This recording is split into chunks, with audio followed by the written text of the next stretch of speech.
తెలియజేయబడతాయి.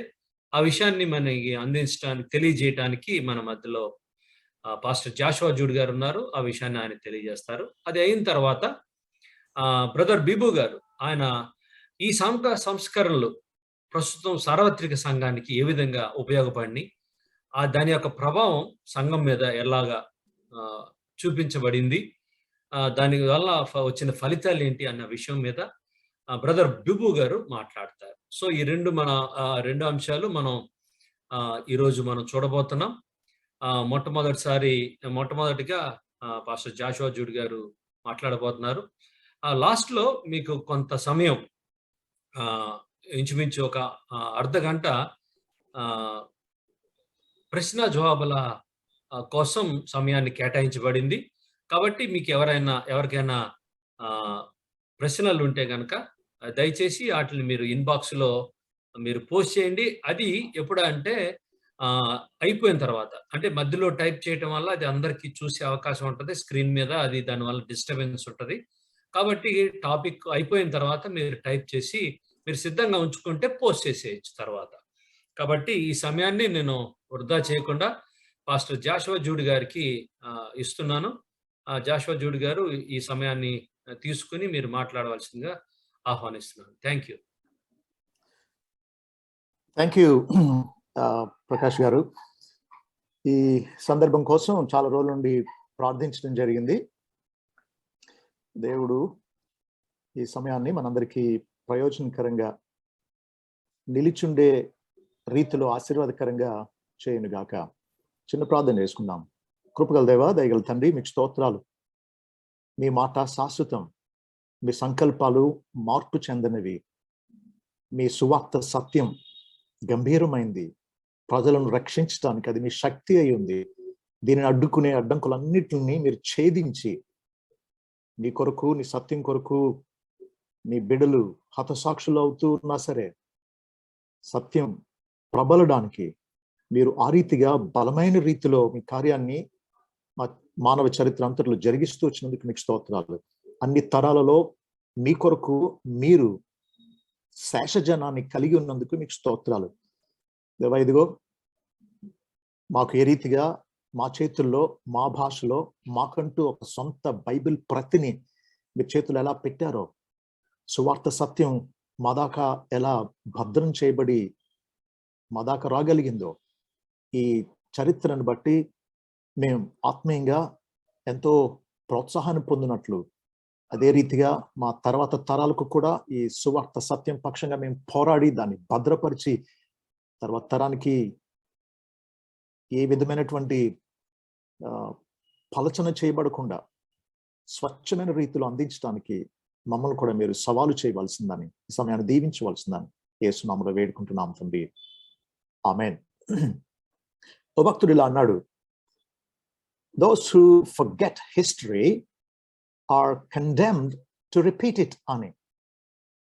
చరిత్రను మర్చిపోయిన వారట మరి తిరిగి ఆ చరిత్రలో జరిగిన పొరపాట్లే చేయడానికి ఖండింపబడతారట. సంఘ సంస్కరణోద్యమం ప్రారంభమైంది కరెక్ట్గా ఈ రోజుకు 504 సంవత్సరాలైంది. ఆనాటి పరిస్థితులు సంఘ సంస్కరణ యొక్క ఆవశ్యకతను మనకు తెలియజేస్తున్నాయి.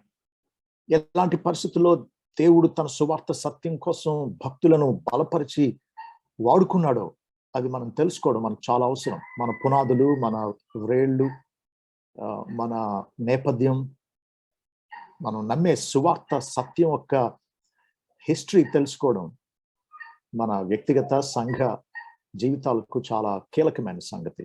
వచ్చిన మిమ్మల్ని అందరినీ అభినందిస్తూ దేవుడు ఈ సమయంలో మనల్ని నూతన రీతిలో ఛాలెంజ్ చేయబోతున్నాడని నమ్ముతూ నేను చెప్పాలనుకునే కొన్ని చరిత్రను గురించినటువంటి వాస్తవాలను చెప్పడం మొదలు పెడుతూ ఉన్నాను. ఓ భక్తుడు ఇలా అన్నాడు, అసలు సంఘ సంస్కరణకు అవసరం ఏంటి అంటే the ignorance of scripture was the one thing that made reformation necessary. And it was the recovery of the scripture that made Reformation possible అని. అంటే సంఘ సంస్కరణ జరగడానికి కారణం వాక్యం విషయంలో నిరక్షరాస్యత లేదా వాక్యం ఆనాటి బోధకులకు కానీ క్రైస్తవులుగా పిలువబడిన వారికి కానీ లేకపోవడమే కారణం. వాక్యం ఎప్పుడైతే తిరిగి స్థాపింపబడిందో, ప్రజల చేతుల్లోకి వెళ్ళిందో, అదే సంఘ సంస్కరణను సాధ్యం చేసింది. రోమన్ క్యాథలిక్ చర్చ్ వాక్యాన్ని లాటిన్ భాషలో బంధించింది. సామాన్య ప్రజలకు లాటిన్ భాష తెలియదు. Public reading of scripture was done in Latin by the elite and the scholarly.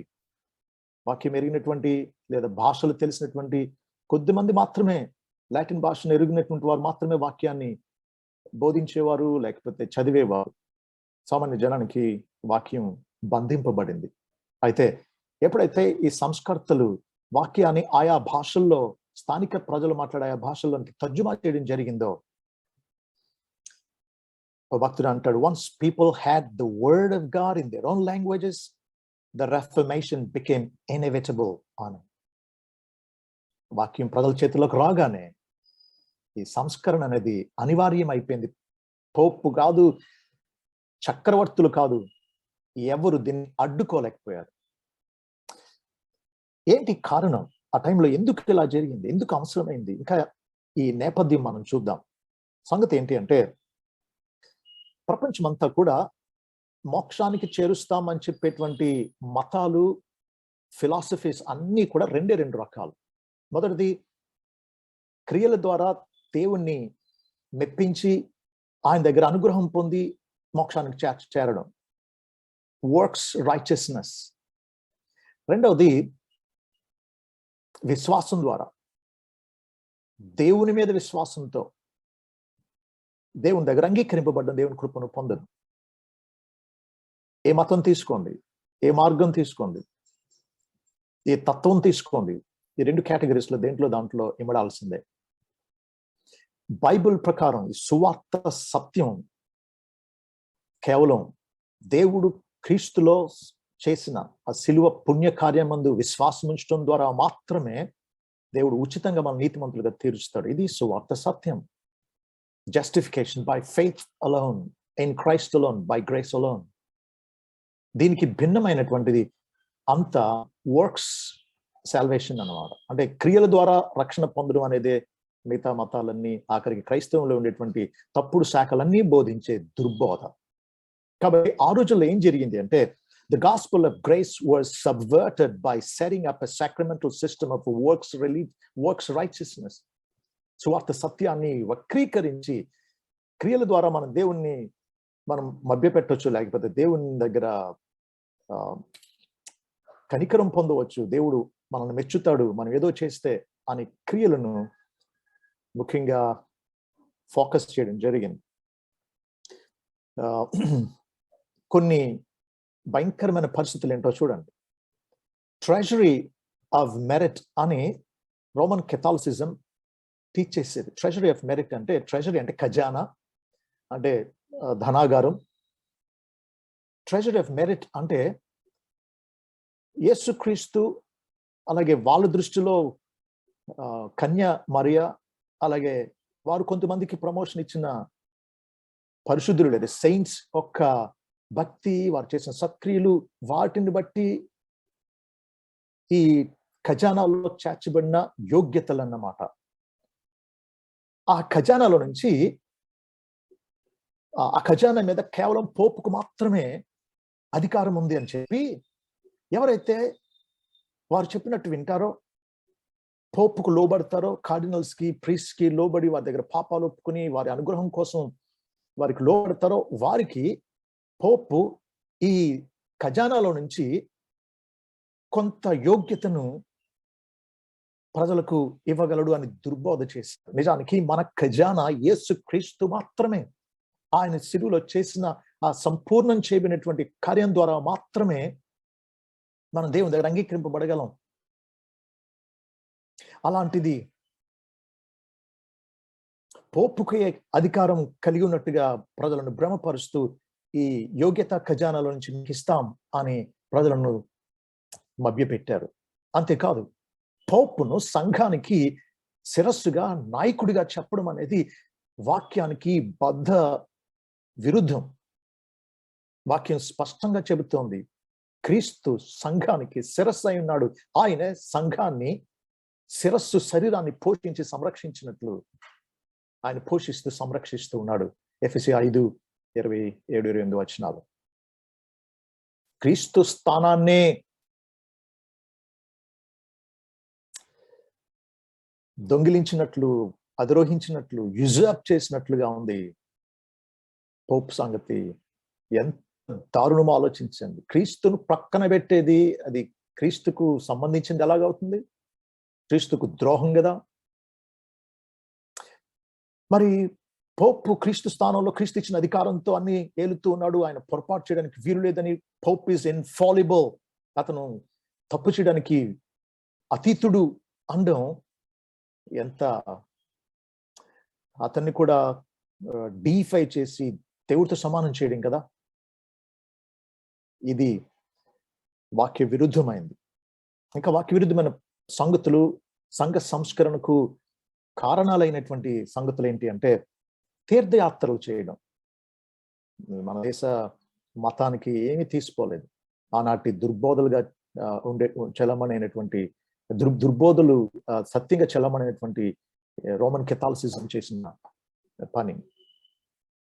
అపోస్తలుల యొక్క సమాధులను దర్శించడం, వారి అవశేషాలను దర్శించడం వల్ల, అంటే ఉదాహరణకు ఒక భక్తుని పన్నో, ఒక భక్తుని వెంట్రుకలో, ఒక భక్తుని గోర్లో, లేకపోతే బాప్తిస్మిచ్చే యోహాను యొక్క తలో, లేకపోతే ఎలా సంపాదించారో తెలీదు, మరియా ప్రభుకి పాలు ఇచ్చి పెంచింది కదా, ఆ పాలును ఒక చిన్న బాటిల్లో పెట్టి దాన్ని దర్శిస్తే ఆ పాలు ఎక్కడ దొరుకుతాయి? ఎంత వింతగా ఉంది చూడండి, ఎంత అబద్ధమో చూడండి. ఇది ఈ రీతిగా రెలిక్స్ అంటాం, ఈ అవశేషాలు, వీటిని తీర్థయాత్రలు చేయడానికి పుణ్యక్షేత్రాలుగా చేసి అక్కడికి వెళ్తే ఏదో పాపాలు పోతాయని చెప్పి ప్రజలను భ్రమపరిచారు. ఎంత వాక్య విరుద్ధమైనటువంటి పరిస్థితుల్లో చూడండి. మరొక దుర్బోధ ఆనాడు చలమణిలో ఉన్నది ఏంటి అంటే పర్గెటరీ, అంటే పరలోకానికి నరకానికి మధ్యంతర స్థితి ఒకటి ఉంది. ప్రజలు ఏమాత్రం కొంత భక్తి చేసినా పర్గెటరీలోకి వెళ్తారు. దేవుడు వారిని మెచ్చుతాడు. వారు అయోగ్యంగా జీవించినా అక్కడ వారిని శిక్షించి తాత్కాలికంగా అక్కడ నుంచి పరలోకానికి తీసుకువెళ్తాడని చెప్పారు. దీన్ని, వారి దుర్బోధను వారే ఇంకా వక్రీకరించి ఏం చెప్పారు అంటే, అక్కడ ఉండేటువంటి మీ ప్రియులను ఆ బాధల్లో నుంచి, ఆ నరక యాతనల నుంచి, లేదా ఆ మంటల్లో నుంచి మీరు తప్పించాలి అంటే, మేము అమ్మే పాప పరిహార పత్రాలు మీరు కొనుక్కుంటే మీ ప్రియులు మోక్షానికి చేరతారు, ఆ పరిగెట్టులో ఉండేటువంటి కాల పరిమితి తగ్గింపబడుతుంది అని దుర్బోధలు చేసేవారు. టెట్జెల్ అనేటువంటి వాడు లియో ద 10th తలపెట్టినటువంటి సెయింట్ పీటర్స్ బెసిలికాని కట్టడం కోసం, చర్చ్ కట్టడం కోసం, డబ్బు సంపాదించడం కోసం దేశాలకు టెట్జెల్ అనేటువంటి వాడిని పంపించాడు. అతను అనుచరులు ప్రజలను మోసగిస్తూ తప్పుడు బోధలు చేశారు. ఎలాగో తెలుసా? మీ ప్రియులు, మీ తల్లిదండ్రులు, లేదా మీకంటే ముందు చనిపోయినటువంటి మీ బంధువులు నరకంలో ఎంత ఘోరంగా ఏడుస్తున్నారో తెలుసా? మీకు వినబట్టలేదా వారి ఏడుపులు అని చెప్పి ఎమోషనల్ గా వారిని బ్లాక్మెయిల్ చేసి ఎలా బోధించేవాడు అంటే, టెట్జెల్ తల్లిదండ్రులు పర్గెటరీలో ఎంతో బాధలో ఉన్నారు, వారి ఏడుపులు చూడండి అని చెప్పి, ఇదిగో నిన్ను కని పెంచి నీ కోసం ఆస్తి సమకూర్చాను కదా, నా కష్టాల నుంచి నన్ను తప్పించడం కోసం కొద్ది డబ్బు ఖర్చు పెట్టలేవా నా కోసం అని వాళ్ళు ఏడుస్తున్నట్టు, వీళ్ళేదో డబ్బు ఇచ్చి పాప పరిహార పత్రాలు కొనుక్కుంటే వారిని పర్గెటరీలో నుంచి విడిపించగలుగుతాం అన్నట్టు ప్రజలను భయపెట్టేటప్పటికి వారు మోసపోయి పాప పరిహార పత్రాలు కొనుక్కోవడానికి లైన్లు కట్టేవారు.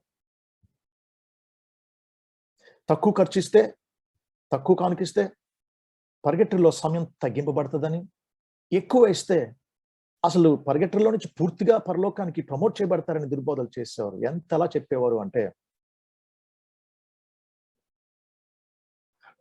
ఒక స్లైడ్ మీకు చూపిస్తాను.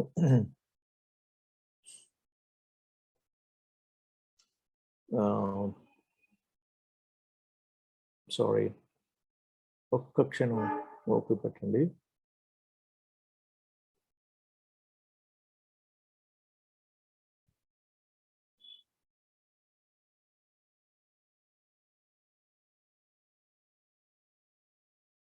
ఈ స్లైడ్ చూడండి.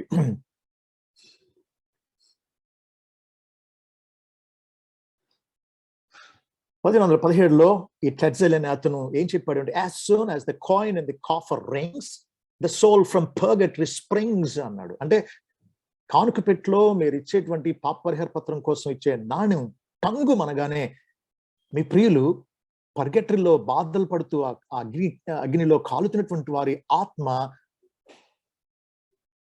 టెంగుమని పరలోకానికి వెళ్ళిపోద్ది అని అబద్ధం చెప్పాడు.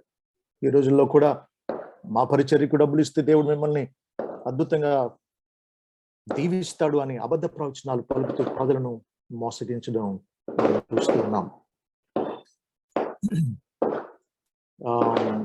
మరొక విషాదకరమైనటువంటి దురాచారం ఆ రోజుల్లో ఉండేది. ఏంటి అంటే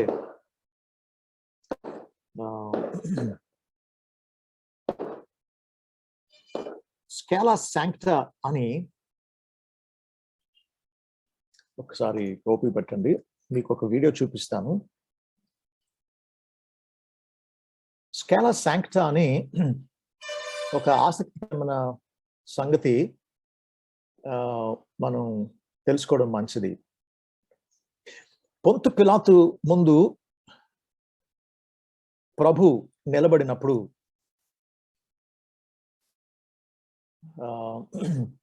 ఎక్కినటువంటి 28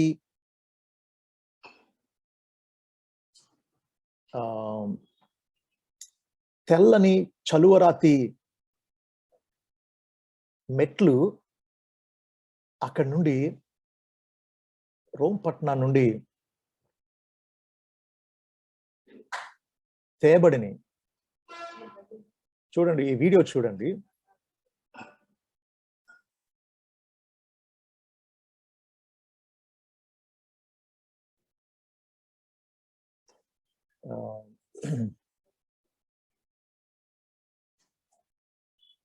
ఈ తెల్లని 28 చలువరాతి మెట్లు ప్రభు పొంతు పిలాతు దగ్గర తీర్పు పొందడానికి ఎక్కాడట, కాబట్టి అవి పవిత్రమైనవట. అందుకోసం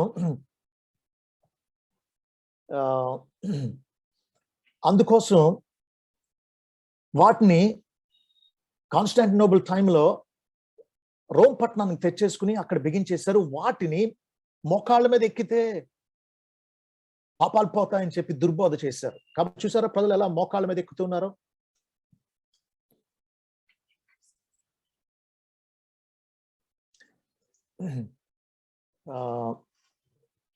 I'm sorry.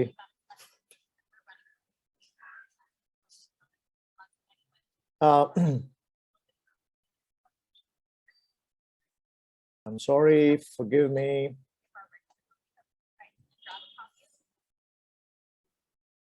Yeah. ఆఖరికి మార్టిన్ లూథర్ సైతం ఆ మెట్లు ఎక్కడం, ఆ మెట్లను ప్రతి మెట్టు దగ్గర మెట్టును ముద్దు పెట్టుకోవడం, ప్రభు ప్రార్థనను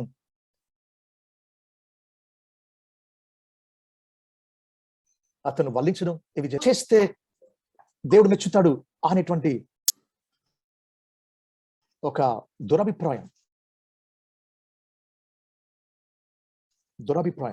దాన్ని ఖండించవలసిన అవసరం ఏర్పడింది. అయితే మార్టిన్ లూథర్ వ్యక్తిగతంగా తను రిఫర్మేషన్ పొందాడు, సంస్కరింపబడ్డాడు, సత్యాన్ని తెలుసుకున్నాడు. అందుకే సత్యం ఆయన ద్వారా బయటకు వచ్చింది.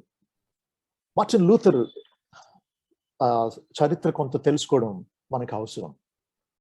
తను చిన్నప్పుడు తండ్రి కాపర్ మైన్స్ బిజినెస్ చేసేవాడు, మైనింగ్ బిజినెస్. దానికి ఉపయోగపడుతుంది అని చెప్పి కొడుకును లాయర్గా చేయాలని తలంచాడు. ఎంతో ఖర్చుతో కూడినటువంటి లా స్కూల్లో జాయిన్ చేశాడు.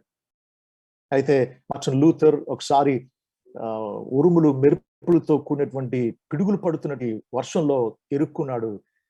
తాను పెరిగినటువంటి రోమన్ కెథాలిసిజం యొక్క మత నమ్మకాన్ని బట్టి, దురభిప్రాయాన్ని బట్టి సెయింట్ యాన్ కి మొక్కుబడి చేస్తూ ప్రార్థిస్తాడు, సెయింట్ యాన్ నాకు సహాయం చేయి, ఈ ప్రమాదంలో నుంచి నన్ను తప్పించు అని మొరపెడతాడు. నన్ను కానీ తప్పిస్తే నేను క్రైస్తవ సన్యాసం తీసుకుంటాను అంటాడు. తర్వాత తను ఆ వర్షంలో నుంచి తప్పింపడిన తర్వాత 15 రోజుల్లోనే లా స్కూల్ని విడిచిపెట్టేసి క్రైస్తవ మఠంలో ఎర్ఫర్ట్ అనేటువంటి ప్లేస్ లో జర్మనీలో ఆగస్టినియన్ మానిస్ట్రీలో జాయిన్ అయిపోతాడు. తండ్రి చాలా దుఃఖపడతాడు, కానీ తను మాత్రం నిష్ఠగా క్రైస్తవ మఠంలో సన్యాసత్వాన్ని ఆచరిస్తాడు. మరణ భయం అతన్ని సన్యాసత్వం పుచ్చుకున్నట్టు చేసింది. కానీ తర్వాత 5 సంవత్సరాలు మార్టిన్ లూథర్ని దైవ ఉగ్రత భీతికి గురి చేసింది. కాబట్టి దేవుని ఉగ్రతను తాను తప్పించుకోవడానికి మానవ ప్రయత్నాలు చేశాడు. అసలు కొన్ని విషయాలు విన్నప్పుడు నాకు ఆశ్చర్యం, బాధ కలిగింది. మార్టిన్ లూథర్ ఏమేం చేసేవాడు అంటే, తన అపరాధ భావంతో ఉండేటువంటి మనస్సాక్షిని తాను నిమ్మళపరచుకోవడానికి నిద్రలేని రాత్రులు గడిపేవాడు. రోజులు ఉపవాసంతో తాను కరువుతో బాధించుకునేవాడు. చలిలో ఆరు బయట దుప్పట్లు లేకుండా గడిపేవాడు. తను అలా బాధించుకుంటే దేవుడు ఏదో శాంతిస్తాడు అనుకునేవాడు. తర్వాత ఒక టైంలో మార్టిన్ లూథర్ రాస్తూ అన్నాడు, అసలు నేను ఆ చలికే చచ్చిపోవాలి అసలు అన్నాడు. అంత తీవ్రమైనటువంటి రీతిలో తను బాధించుకున్నాడు. ఆఖరికి మీరు ఎప్పుడు విన్నారో లేదో, కొరడా తీసుకుని విపరీతంగా తాను బాధించుకునేవాడట. దేవుడు మెచ్చుతాడు, శాంతిస్తాడు, దేవుని ఉగ్రతని తప్పించుకోవచ్చు అనుకునేవాడు. తను ఉన్నటువంటి ఆ మత పద్ధతిలో పాపాలు ఒప్పుకోవడం వల్ల, బిషప్ చెవిలో పాపాలు ఒప్పుకోవడం వల్ల క్షమాపణ కలుగుతుందని గంటలు పాపాలు ఒప్పుకునేవాడట. అయిపోయిన తర్వాత వెళ్ళిపోతూ ఏదైనా గుర్తొస్తే ఏ ఒక పాపం గురించి అని ఒప్పుకోకపోతే దేవుని గుర్తు ఎక్కడొచ్చేస్తుందో అని చెప్పి భయపడి మళ్ళా వచ్చి ఒప్పుకునేవాడట. ఒక్కొక్కసారి సరిగా నేను పశ్చాత్తాపడకుండా ఒప్పుకున్నానని చెప్పి మళ్ళా వచ్చి మళ్ళా ఒప్పుకునేవాడట. ఏదో తాపత్రయం. ఇదే వర్క్స్ రిలీజియన్ అంటే, క్రియల ద్వారా దేవుని దగ్గర ఏదో అనుగ్రహం పొందాలని తాపత్రయపడడం. ఆఖరికి ఒక 5 సార్లకు 1510లో తాను రోమ్ పట్టణానికి 800 మైళ్ళు అంటే దాదాపు 1200 పైచిలుకు కిలోమీటర్లు జర్మనీ నుంచి రోమ్కి కాలినడకన తీర్థయాత్ర చేశాడు. తన ఉద్దేశం ఏంటంటే, రోమ్ పట్టణాన్ని చూస్తే అక్కడ ఉండే పోప్ని, కార్డినల్స్ ని, ప్రీస్ట్ ని చూసి వారికి నా పాపాలు ఒప్పుకుంటే వారి దగ్గర నా పాపాలు పోతాయి, జీవితం ధన్యమవుతుందని ఎంతో ఆశతో వచ్చాడు. అసలు దూరంగా రోమ్ పట్టణం కనబడే ఆ చోటుకు వచ్చేటప్పటికి నేల మీద పడిపోయి చేతులు పైకెత్తి, పరిశుద్ధమైన రోమ్ పట్టణానికి జయం, నువ్వు 3 అంతలు పరిశుద్ధమైన దానం, ఎందుకంటే హతసాక్షుల రక్తం నీ దగ్గర చెందింపబడింది అని చెప్పి తన్మయత్వంతో పలికాడు. అయితే రోమ్ పట్టణంలో ప్రవేశించిన తర్వాత పోప్ గురించి, కార్డినల్స్ గురించి,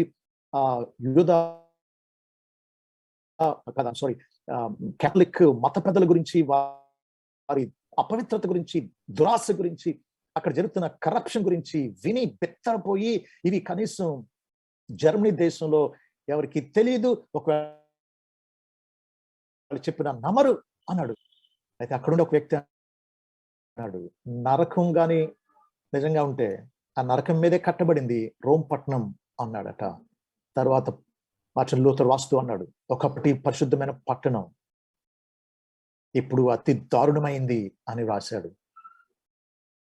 అంతకుముందు ఉండే పోపులకు, కార్డినల్స్ కు, మత పెద్దలకు పెళ్లి చేసుకోవద్దనే శాసనం ఒకటే ఉంది రోమన్ కెథాలిసిజంలో. కానీ పిల్లలకు అనకూడదని లేదు కాబట్టి వారు ఉపపత్నులను ఉంచుకుని అక్రమ సంతానం కని వారికి మరి తిరిగి ముఖ్యమైనటువంటి స్థానాలు మతంలోనేంటి, రాజ్యంలోనేంటి, రోమా సామ్రాజ్యంలో, ఈ క్యాథలిక్ సామ్రాజ్యంలో స్థానాలు కల్పించి ఇతర దేశాల్లో కూడా వీరి పిల్లల్నే, వీరి మతస్థులనే నాయకులుగా చేసేటువంటి వారు. దుర్మార్గతతో సత్యాన్ని బంధించి అక్రమంగా దేవుని నామం పేరట ప్రజలను దోచుకుని, ప్రజలను చీకట్లో, అంధకారంలో బంధించారు ఈ రోమన్ కెథాలిసిజం ఒక మతాధిపతులు. ఇక మార్టిన్ లూథర్ చాలా నిరాశతో ఇంటికి చేరాడు. రోమ్ పట్టణానికి తాను చేసిన తీర్థయాత్ర విషాదంగా ముగిసినప్పటికీ అదే తీర్థయాత్ర సత్యం వైపు తాను పయనించడానికి కీలకమైంది. అప్పటి నుండి వాక్యాన్ని పరిశోధించడం మొదలుపెట్టాడు. అప్పటి వరకు దేవుని నీతి అనే పదాన్ని ద్వేషించాడు. రోమా 1:17 ప్రకారం దేవుని నీతి దాని ఎందు అగపడుతుందని చెప్పి నీతిమంతుడు విశ్వాసం మూలంగా జీవించునన్న మాట తనకు అర్థమయ్యేది కాదు. అయితే తాను విటన్బర్గ్ యూనివర్సిటీలో PhD పొందిన తర్వాత తాను యూనివర్సిటీ ప్రొఫెసర్గా పనిచేస్తూ గలతీ పత్రికను, హెబ్రీ పత్రికను, రోమా పత్రికను, కీర్తనలు బోధిస్తూ ఉన్నప్పుడు రోమా పత్రిక ద్వారా దేవుడు తనతో మాట్లాడాడు. తనకు సత్యం అర్థమైంది. పరలోక ద్వారాలు తెరవబడినట్టయింది. తిరిగి నూతనంగా తాను జన్మించినట్లుగా తాను ఆనందపడ్డాడు. తనకు తెలిసిన సత్యం, అప్పటి వరకు తాను గ్రహించినది ఏంటి అంటే దేవుడు నీతిమంతుడు. అయితే ఆ నీతి అనేటువంటిది, దేవుని నీతి అనే దాన్ని తను వ్యతిరేకంగా ఎంచాడు. ఎందుకంటే ఆ నీతే తనను ఖండిస్తుంది, తీర్పు గురి చేస్తుందని ద్వేషించాడు. అయితే దేవుని నీతి ఎంత గొప్పది అంటే ఆయన నీతి మన దగ్గర నుంచి నీతిని డిమాండ్ చేయడమే కాదు, ఆ నీతిని అనుగ్రహించేది కూడా అనే సంగతి తనకి అర్థమైంది. చూడండి, దేవుని బిడ్డలు అవ్వాలి అంటే విశ్వాసం అవసరం కదా. అయితే ఆ విశ్వాసాన్ని దేవుడు బహుమానంగా మనకి అనుగ్రహిస్తాడన్న సంగతి అర్థమయ్యేటప్పటికీ దేవుని నీతి విశ్వాసం ద్వారానే మనం పొందగలం, మనం చేసే క్రియల ద్వారా కాదు అని తెలిసేటప్పటికీ తాను నిజమైన రీతిలో మార్పు చెంది ఆనందంతో గంతులు వేశాడు. ఆ సత్యాన్ని ఇక తాను లోకానికి చాటడం మొదలు పెట్టాడు. 1817 అక్టోబర్ 31వ తారీఖున, అంటే తర్వాత రోజు నవంబర్ 1వ తారీఖు ఫీస్ట్ ఆఫ్ ఆల్ సెయింట్స్ పండుగ జరిగినైంది. ప్రజలు రానే ఉన్నారు మందిరానికి. ముందు రోజే తాను 95 సూక్తులు అంటారో లేకపోతే ప్రశ్నలు అంటారో పాప పరిహార పత్రాల మీద ఒక చర్చ లేవదీయడానికి తాను 95 ప్రశ్నలు ఆ చర్చ్ తలుపుకు కొట్టాడు. తనకు తెలియకుండానే కొంతమంది దాన్ని అనేక ప్రతుల కింద ప్రింట్ చేసి, ఒక ప్రింటర్ దాన్ని తీసుకుని వేల లక్షల పత్రికల కింద దాన్ని ప్రింట్ చేసి ఆయా దేశాల్లో దాన్ని అందరికి అంది ఇవ్వడం జరిగింది. విస్ఫోటనమే జరిగింది. భక్తుడు అంటాడు, నిజానికి మార్టిన్ లూథర్ ఎంత ఉద్యమంగా ఇది మారుతుందని ఊహించలేదు, ఆ కారణాన్ని బట్టి తను ప్రయత్నించలేదు అని. ఒక గ్రుడ్డివాడు ఒక ఎత్తైన గోపురం మీద తాను అంటే తాను అదుపు తప్పి పడిపోబోతూ పట్టుకున్నాడట. దేన్ని అంటే ఆ గుడి యొక్క గంటను కొట్టడానికి వాడే తాడునట. ఆ తాడు తను పడిపోతూ పట్టుకోవడం వల్ల ఏం జరిగిందంటే ఆ ఊరంతా మేల్కొందట. ఊహించండి ఒకసారి. ఆ రీతిగా తాను అనుకోకుండా ఎంత గొప్ప మేల్కొల్పును దేవుడు తన ద్వారా కలిగించాడు. ఒక సంగతి ఏంటి అంటే, నిజానికి మార్టిన్ లూథర్కు ముందే దేవుడు ఈ సంస్కరణోద్యమానికి మార్గం సిద్ధం చేస్తూ వచ్చాడు. 12వ శతాబ్దంలో వాల్డీసియన్స్ బైబిల్ని, క్రొత్త నిబంధనను లాటిన్ వాల్గేట్ నుండి వాళ్ళ ఒక ఫ్రెంచ్ భాషలోనికి తర్జుమా చేశారట 12వ శతాబ్దంలోనే. అయితే వారు వాక్యానికి ఎంత కట్టుబడి ఉండేవారు అంటేనట, ఒక్కొక్క కుటుంబం వాక్యంలో ఉన్నటువంటి ఒక భాగాన్ని కంఠస్థం చేసేవారట. ఒకవేళ క్యాథలిక్స్ కి తెలిసి ఈ ప్రతులన్నీ వాళ్ళు లాగేసుకుంటే కూడా వీరందరూ కలిపి వారి మెమరీలో నుంచి మరి తిరిగి బైబిల్ని పూర్తిగా రీప్రొడ్యూస్ చేయగలిగిన స్థాయిలో మొత్తం కంఠస్థం చేసేసారట. వాక్య సత్యం కోసం దేవుని శేషజనం అన్ని తరాల్లో ఎలా ఉన్నారో చూడండి. 14వ శతాబ్దం వచ్చేటప్పటికి ఆక్స్ఫర్డ్ ప్రొఫెసర్ జాన్ విక్లిఫ్ తన స్నేహితునితో కలిసి బైబిల్ని లాటిన్ భాషలో నుండి ఇంగ్లీష్ భాషలోనికి తర్జుమా చేశారు. విక్లిఫ్ యొక్క అనుచరులు వారిని లోలర్డ్స్ అనేవారు. వారు ఈ ఊళ్ళన్నీ తిరిగి వాక్యాన్ని బోధిస్తూ వాక్యం యొక్క భాగాలను పాడుతూ ఉండేవారట. ఏ భాషలోనో తెలుసా? లాటిన్లో కాదు, ఇంగ్లీష్లో. ప్రజలకు ఆశ్చర్యంగా వింతగా అనిపించింది. మన భాషలో వాక్యం దొరుకుతుందని ఆశ్చర్యపోయేవారు. ఇక 15వ శతాబ్దంలో జాన్ హస్ బొహీమియాలో, జెక్ రిపబ్లిక్ లో ప్రజల భాషలో వాక్యాన్ని బోధించాడట, లాటిన్ లో కాదు. అందుకే తాను చాలా పాపులర్ ప్రీచర్ అయ్యాడు ప్రేగ్ లో. తాను సంఘానికి నాయకుడు, పోపు కాదు, క్రీస్తు అని నొక్కి చెప్పడం వల్ల తనను 1415 సంవత్సరంలో రోమన్ క్యాథలిక్స్ సజీవ దహనం చేసి చంపేశారు జాన్ హస్ ను. 16వ శతాబ్దంలో గ్రీకును హీబ్రూ భాషలను ఎక్కువగా స్టడీ చేయడం మొదలైంది. దాన్ని బట్టి మార్టిన్ లూథర్ జర్మన్ భాషలోనికి క్రొత్త నిబంధనను 3 నెలల్లో తర్జుమా చేశాడట. లాటిన్ లో నుంచి కాదు, ఒరిజినల్ గ్రీక్ భాషలో నుంచి క్రొత్త నిబంధనను తాను 1522 కల్లా మార్చిలో కొత్త నిబంధనను పూర్తి చేశాడు 3 నెలల్లో. 1523 కల్లా మోషే రాసిన 5 ఖండాలను తాను తర్జుమా చేశాడు హీబ్రూ భాషలో నుంచి. 1524 కల్లా కీర్తన గ్రంథం తయారైంది. 1534 కల్లా పాత నిబంధన అంతా జర్మన్ భాషలోనికి తర్జుమా చేయబడింది. 1526లో విలియం టిండేల్ గ్రీకు నుండి ఇంగ్లీష్లోనికి తాను బైబిల్ని తర్జుమా చేయడం జరిగింది. తర్వాత హీబ్రూలో నుంచి పెంటటుకును కూడా తర్జుమా చేయడం జరిగింది.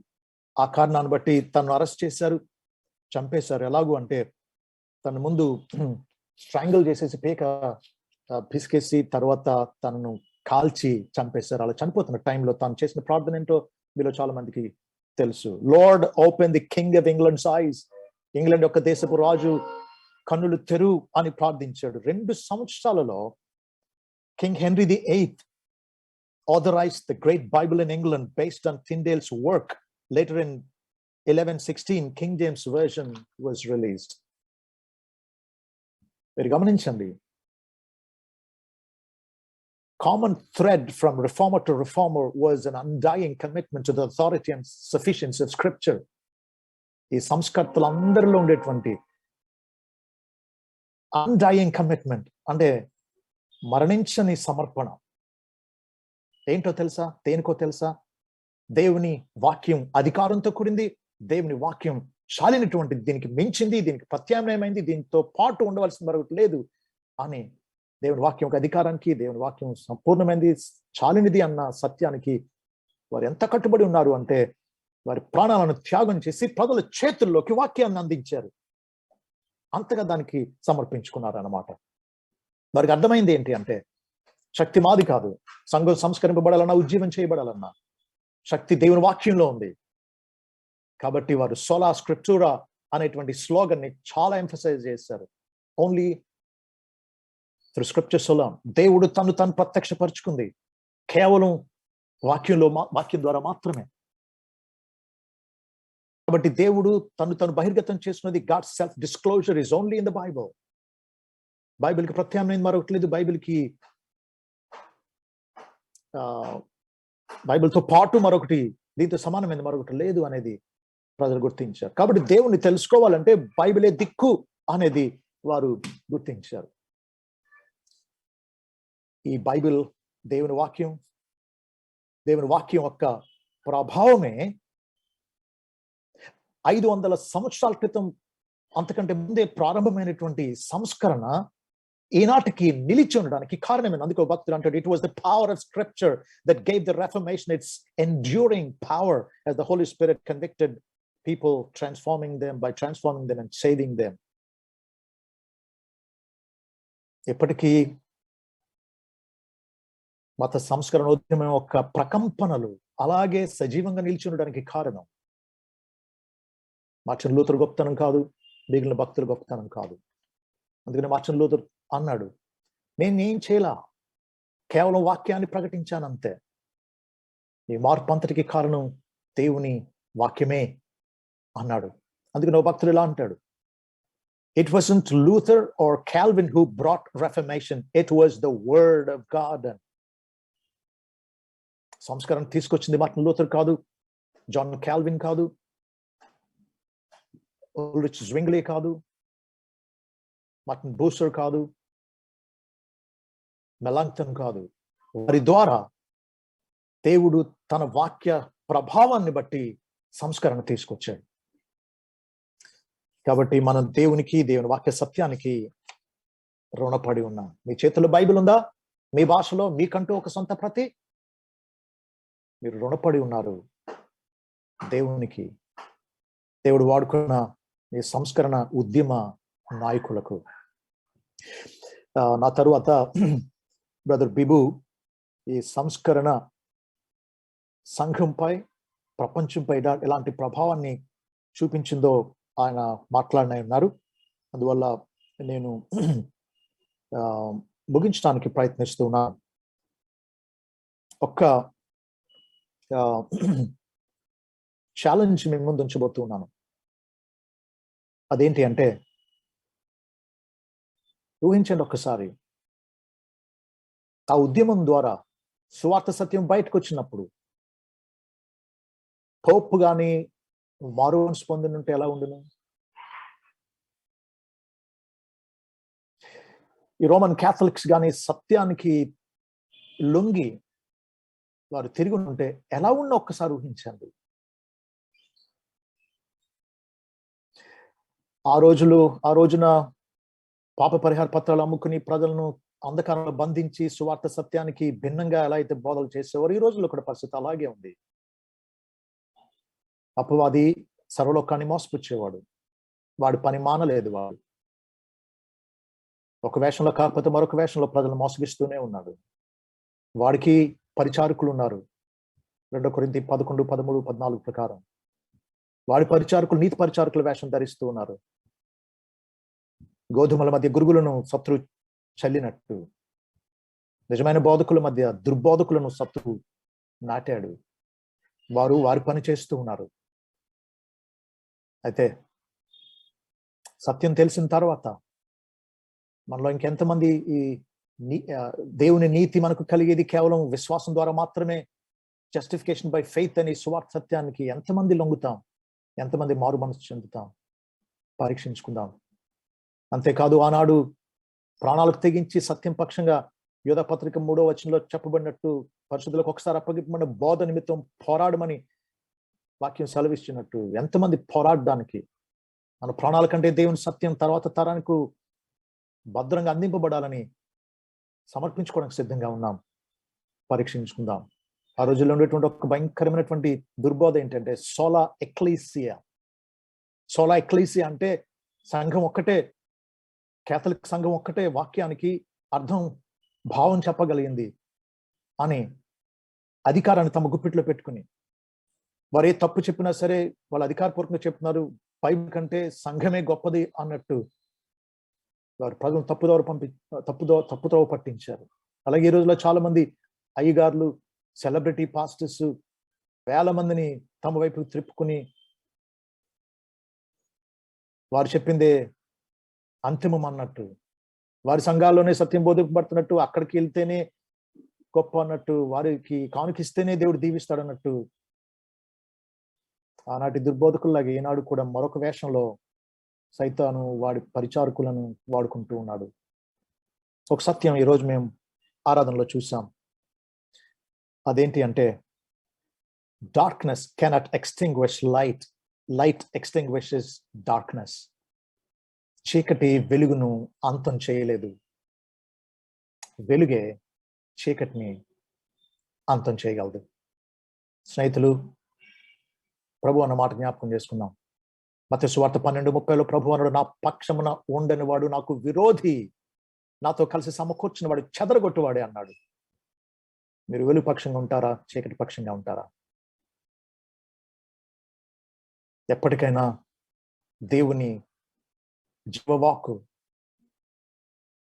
జ్యోతి వలె మనం పట్టుకుని లోకానికి అందించడమే దేవుని పక్షంగా ఉండడం. దేవుడు అటువంటి సమర్పణ, సత్యం కోసమైనటువంటి అటువంటి రోషం, ప్రాణాలకు తెగించి దేవుని కోసం, దేవుని సువార్త సత్యం కోసం పోరాడే అలాంటి తెగువ మనందరికీ దేవుడు